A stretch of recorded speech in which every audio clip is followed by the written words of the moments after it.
बच्चों, आज हम पढ़ने वाले हैं प्रकाश। 10th क्लास का हमारा पहला चैप्टर है। इसमें जानेंगे हम लोग प्रकाश और उसके प्रॉपर्टीज के बारे में, है ना। तो चलिए शुरू करते हैं। हमारा चैप्टर कौन सा है? प्रकाश है। इसको इंग्लिश में कहते हैं हम लोग लाइट।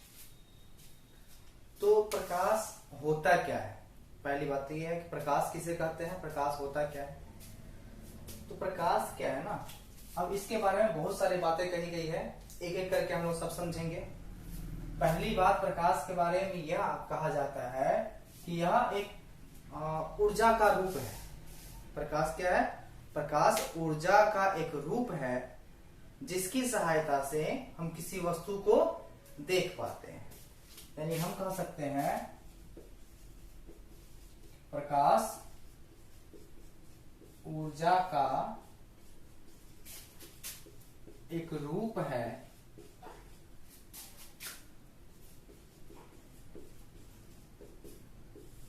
जिसकी सहायता से हम वस्तुओं को देख पाते हैं। यहां तक किसी को कोई दिक्कत समझने में? कोई दिक्कत नहीं है। मतलब प्रकाश है जिसके कारण हम वस्तु को देख पाते हैं। अगर प्रकाश ना हो तो हम वस्तु को देख नहीं पाएंगे, है ना। पहली बात हो गई। इसके अलावा दूसरी बात यह कही जाती है कि यह एक तरंग है। कैसा तरंग है? प्रकाश एक विद्युत चुंबकीय तरंग है। प्रकाश क्या है? प्रकाश एक विद्युत चुंबकीय तरंग है। तरंग के बारे में हम लोग और कुछ पढ़ेंगे। उसमें क्या क्या आता है, जैसे कि अनुप्रस्थ तरंग होता है, अनुदैर्ध्य तरंग होता है। तो वो सब हम लोग अभी ज्यादा डिटेल्स नहीं पढ़ेंगे, वो सब पढ़ेंगे हम लोग आगे। फिलहाल ये समझते हैं कि प्रकाश क्या है? एक विद्युत चुंबकीय तरंग भी होता है ना। अच्छा, ये तरंग जो होता है ना, ये अनुप्रस्थ तरंग होता है। जो प्रकाश है ये कैसा तरंग होता है? अनुप्रस्थ तरंग होता है। फिलहाल ये समझेंगे कि यह एक अनुप्रस्थ कैसा तरंग है? ये अनुप्रस्थ तरंग है। अनुप्रस्थ तरंग कैसे चलता है? इस तरह से। प्रकाश क्या होता है? एक अनुप्रस्थ तरंग है। अच्छा, हम प्रकाश को देख पाते हैं कैसे?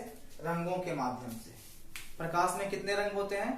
प्रकाश में, श्वेत प्रकाश में 7 रंग होते हैं। यानी कि अगर श्वेत प्रकाश हो, यानी कि सूर्य का प्रकाश की बात करें, तो श्वेत प्रकाश में कितने रंग होते हैं? 7 रंग होते हैं।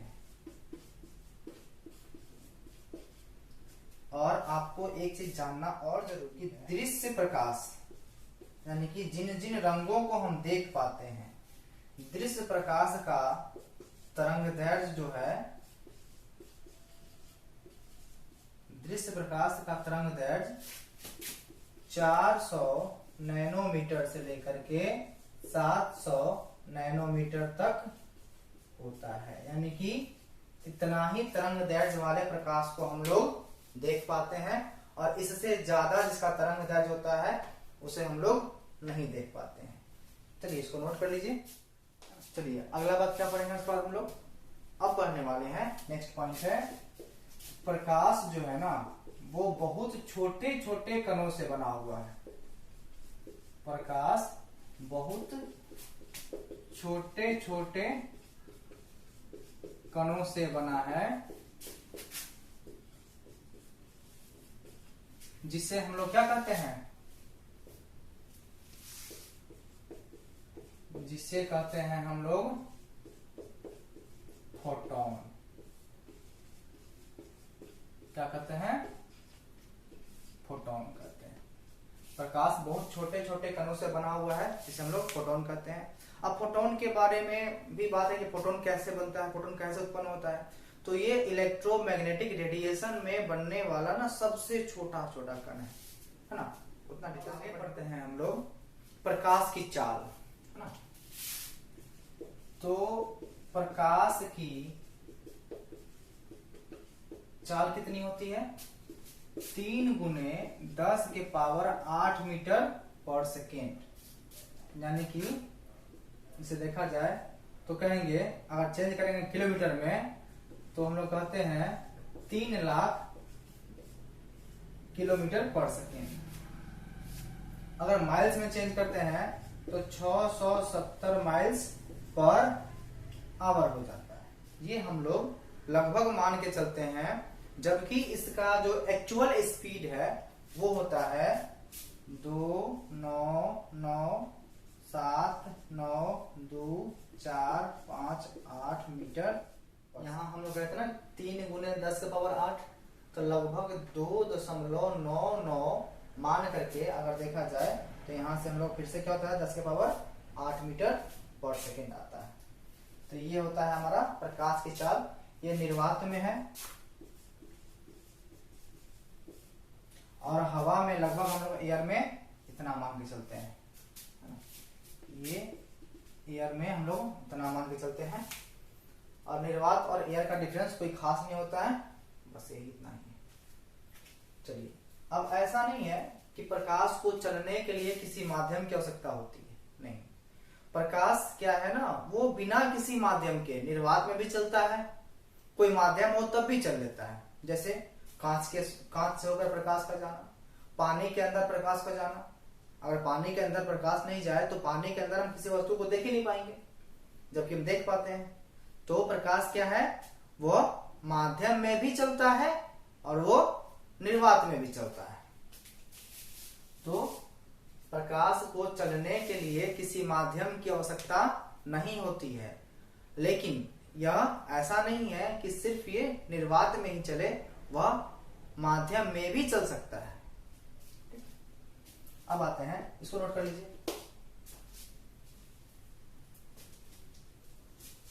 इसमें एक और पॉइंट रह गया कि हमारे पृथ्वी के लिए प्रकाश का जो मूल स्रोत है वह क्या है? सूर्य है ना।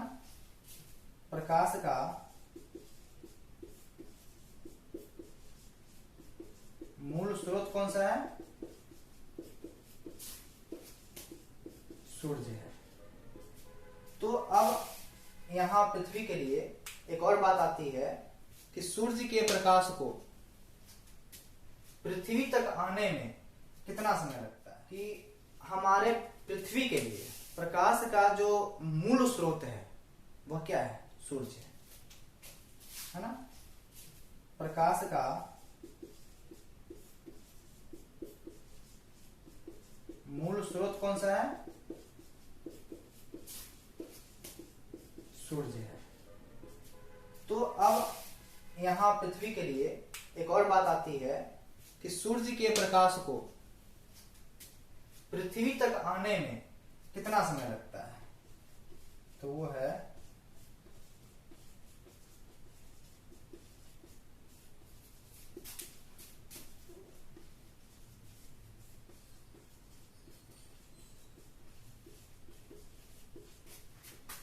499 सेकेंड।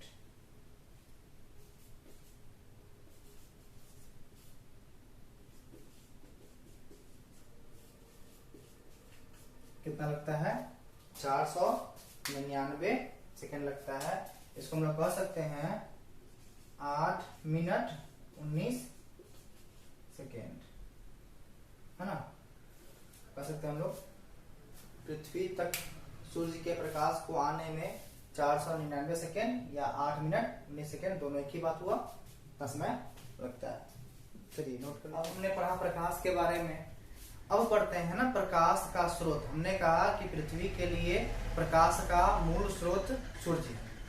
तो ऐसा तो नहीं है ना कि पृथ्वी पर सिर्फ सूर्य का प्रकाश नहीं आता है, या पृथ्वी सिर्फ सूर्य के प्रकाश से ही प्रकाशमान होता है, अन्य बहुत सारे सोर्सेस हैं। तो अब आते हैं हम लोग बात करते हैं प्रकाश स्रोत के बारे में। तो प्रकाश स्रोत हम लोग पढ़ेंगे, है ना। प्रकाश स्रोत दो तरह के होते हैं, है ना। पहला कौन सा है, प्रदीप्त, और दूसरा कौन सा है, अप्रदीप्त। दोनों को डिवाइड करते हैं हम लोग। प्रदीप्त है, इसको कहते हैं हम लोग लुमिनस, और ये होता है नॉन लुमिनस। प्रदीप्त हो गया और एक अप्रदीप्त हो गया। तब अब ये प्रदीप्त कौन सा है और अप्रदीप्त कौन सा है, किसे कहते हैं। तो प्रदीप्त प्रकाश स्रोत वो होता है जो अपने स्वयं के प्रकाश से प्रकाशमान होता हो, यानी कि वह अपने अंदर किसी तरह का रासायनिक प्रक्रिया करता हो, कोई प्रक्रिया करे और अपने अंदर प्रकाश वह खुद से उत्पन्न करता है, वह कहलाता है प्रदीप्त प्रकाश स्रोत।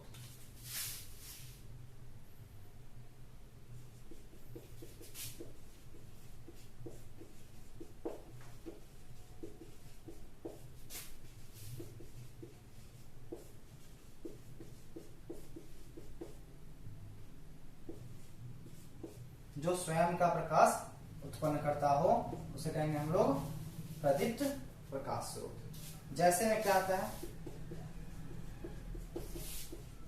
सूर्य है, तारे हैं, उसके अलावा मोमबत्ती, अब कौन सा है, लालटेन देख लो, कोई भी टॉर्च है। अच्छा, गर्मी के मौसम में जो कीड़ा होता है ना, जुगनू, वो भी प्रकाश उत्पन्न करता है। तो ये सारे क्या है, प्रदीप्त प्रकाश स्रोत। अब आते हैं अप्रदीप्त पे। तो ये कौन सा होता है, जिनका अपना प्रकाश नहीं हो, जो दूसरे के प्रकाश से प्रकाशमान होते हो, उन्हें कहते हैं हम लोग अप्रदीप्त प्रकाश स्रोत। जो दूसरे के प्रकाश से प्रकाशमान होता हो। जैसे में क्या क्या हो जाएगा, चांद, सबसे प्यारा सा एग्जाम्पल चांद, है। फिर आगे क्या आता है, किताब हमारा देख लो, पेड़ देख लो, इनका अपना कोई प्रकाश नहीं है, या दूसरे के प्रकाश को परावर्तित करता है और उससे यह प्रकाशमान होता है ना। इस तरह का जितना भी चीज ले लो ना, सब क्या होता है, ये अप्रदीप्त प्रकाश स्रोत का होता है। तो हम लोग समझ गए प्रकाश स्रोत के बारे में, प्रदीप्त और अप्रदीप्त क्या है। चलिए ठीक है, नोट चलिए। अब अगला बात है प्रकाश के बारे में, प्रकाश चलता कैसे है ना। चलिए, बड़ा मजा आ रहा पढ़ने में। तो अगला बात है कि प्रकाश क्या होता है, हमेशा सीधी रेखा में चलता है। कैसे चलता है प्रकाश, प्रकाश हमेशा सीधी रेखा में चलता है ना। अब इसके सीधी रेखा में चलने के कारण बहुत सारी ऐसी घटनाएं होती है, हम लोग आगे पढ़ेंगे, इसमें अभी देखेंगे। चलिए फिलहाल ये समझते हैं कि प्रकाश क्या होता है, हमेशा सीधी रेखा में चलेगा, वह मुड़ता नहीं है ना। चलिए, अब है एक और नया टॉपिक आता है, किरण। किरण किसे कहते हैं, किरण क्या होता है। तो किरण के बारे में समझते हैं कि प्रकाश जिस पथ पर चलता है उसे हम कहते हैं किरण, उसे ही किरण कहते हैं। प्रकाश जिस पथ पर गमन करती है उसे किरण कहते हैं। प्रकाश जिस पथ पर गमन करती है, गमन करना मतलब चलना, गमन करती है उसे किरण कहते हैं, है ना। चलिए, अब ये तो किरण समझ गए। एक और नया टर्म आता है किरण पुंज। अब ये क्या है, किरण पुंज क्या होता है ना? ये समझते हैं। तो किरण पुंज क्या होता है, जब एक प्रकाश चला, जब एक प्रकाश को हम देख रहे हैं तो वो कहलाया किरण। और जब एक साथ कई प्रकाश किरण हो तो उन प्रकाश के किरणों के समूह को कहते हैं किरण पुंज। यानी कि प्रकाश किरणों के समूह को क्या कहते हैं हम लोग, किरण पुंज कहते हैं। प्रकाश किरणों के समूह को किरण पुंज कहते हैं। अब यह किरण पुंज तीन तरह के होते हैं, है ना? पहला होता है समांतर, ना, एक एक करके देखते हैं हम लोग। समांतर क्या होता है, समांतर किरण पुंज क्या होता है, जब सारे प्रकाश किरण समांतर रेखा के रूप में हो। किरण है तो जब इस प्रकार से प्रकाश किरण समानांतर होगा तो उसे कहते हैं हम लोग समांतर किरण पुंज, है ना। दूसरा क्या आता है, दूसरा आता है ना अभिसारी, अभिसारी किरण पुंज। अब ये क्या होता है, तो अभिसारी का मतलब होता है ना कि जब यह किसी एक बिंदु पर आकर के मिल रहा हो। तो जब प्रकाश किरण किसी अन्य सोर्स से आए और जब ये किसी एक बिंदु पर आकर के मिल रहा हो तो उसे कहते हैं हम लोग अभिसारी किरण पुंज, है ना। तीसरा देखिए, तीसरा क्या होता है, यह है अपसारी, अपसारी किरण पुंज। अब ये क्या होता है, तो यह अभिसारी का उल्टा है ना। अभिसारी में क्या हुआ कि प्रकाश किरण एक बिंदु पर आकर के मिल रहा था, और अपसारी में क्या होता है कि एक बिंदु से निकल करके क्या था, वो फैलता है, फैलता जाएगा। यानी कि यहां से निकल रहा है और यह अलग अलग होता जा रहा है। तो ये सारी किरण पुंज कहलाता है, ठीक है। चलिए आगे आते हैं हम लोग। अभी हमने पढ़ा कि प्रकाश को चलने के लिए किसी माध्यम की आवश्यकता नहीं होती, लेकिन ऐसा नहीं है कि वह किसी माध्यम में चल नहीं सकता। तो अब आते हैं उन वस्तुओं के प्रकार पे कि किन किन तरह की वस्तुएं होती है और प्रकाश कैसे उनमें चलता है वो जानते हैं, और इसके अनुसार वस्तुओं को हम लोग कितने भागों में बांटते हैं। तो वस्तुओं को बांटा गया है, हमने बांटा है ना, वस्तुओं को तीन भागों में बांटा है। पहला भाग हम लेते हैं, पहला कहते हैं हम लोग पारदर्शी, पारदर्शी यानी कि ट्रांसपेरेंट। पहला कौन सा होता है, ट्रांसपेरेंट। अब यह क्या है, ट्रांसपेरेंट क्या होता है, तो पारदर्शी माध्यम या पारदर्शी वस्तुएं वो होती है जिनसे होकर के प्रकाश आसानी से आर पार चला जाता है। तो पारदर्शी वस्तुएं क्या होती है, जिनसे होकर के प्रकाश आसानी से पार कर जाए, उन्हें कहते हैं हम लोग पारदर्शी।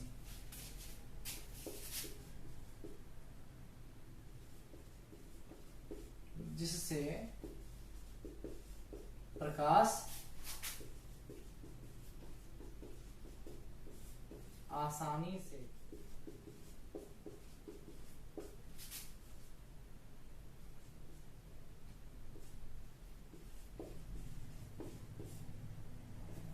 जिससे प्रकाश आसानी से आर पार जा सके वो क्या कहलाता है? पारदर्शी कहलाता है। अब इसका उदाहरण क्या है पारदर्शी माध्यम का? तो हम लोग कह सकते हैं हवा, हवा, कांच, पानी, ये सब क्या है? पारदर्शी माध्यम है। दूसरा आते हैं हम लोग अपारदर्शी। अपारदर्शी क्या होता है?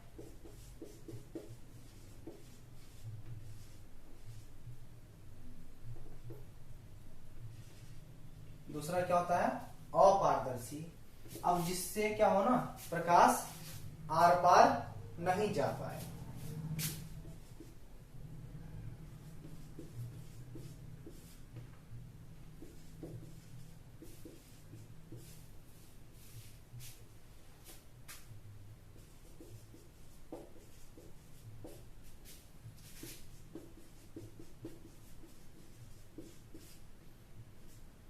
जैसे क्या हो गया? किताब हो गया, है ना, पेन हो गया, इससे प्रकाश पार नहीं जा सकता है ना। और बहुत सारी चीजें हैं, हमारा कॉपी हो गया।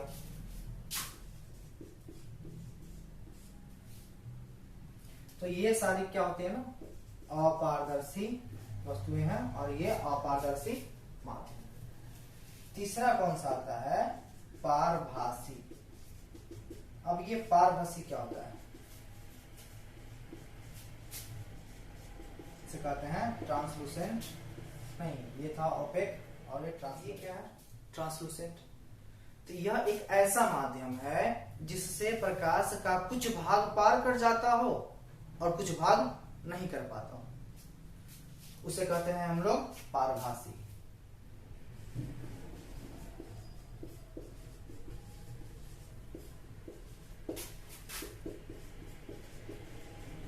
जो प्रकाश के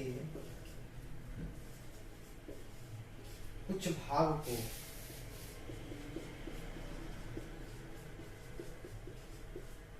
जाने दे, है ना, लेकिन संपूर्ण प्रकाश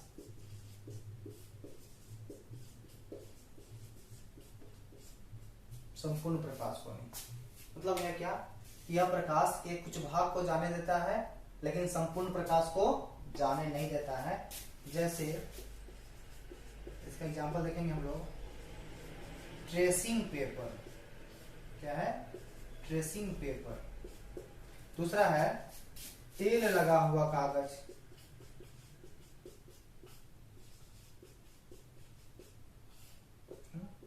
पॉलीथीन।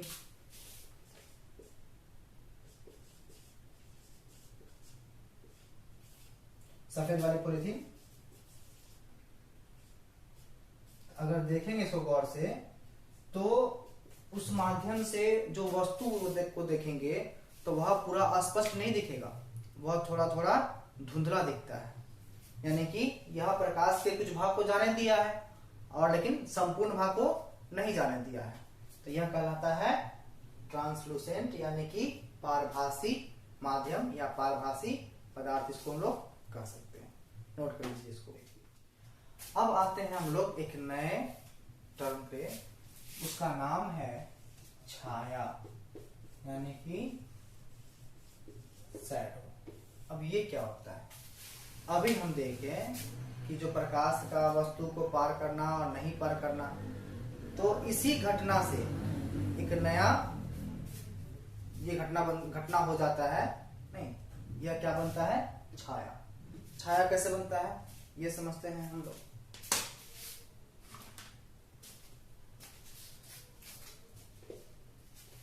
अब यहां होता क्या है कि इसके लिए ना एक चाहिए हमको अपारदर्शी वस्तु। चलिए मान लेते हैं कि यहां पर एक पेड़ है,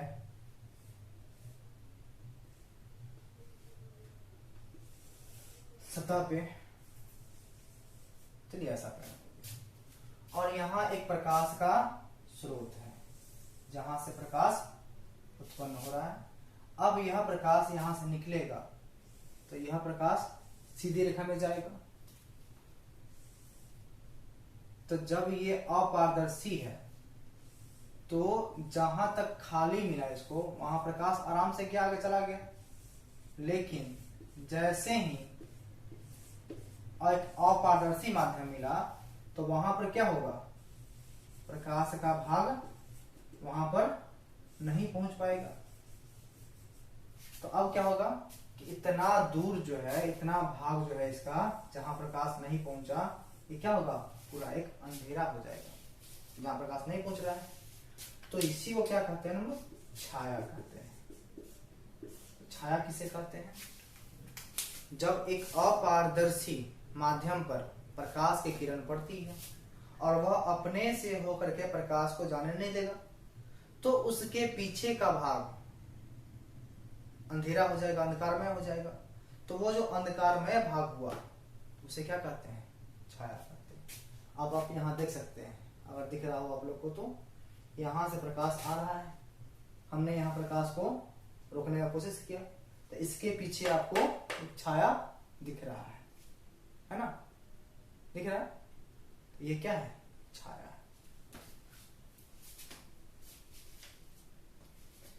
चलिए आज के लिए इतना ही रहेगा। अब आगे अगले दिन पढ़ेंगे हम लोग इसके आगे प्रकाश के परावर्तन के नियम है, वो सारे समझेंगे। परावर्तन क्या होता है, अपवर्तन क्या होता है, परावर्तन का नियम क्या है, अपवर्तन का नियम क्या है, ये सारे पढ़ेंगे हम लोग अगले दिन।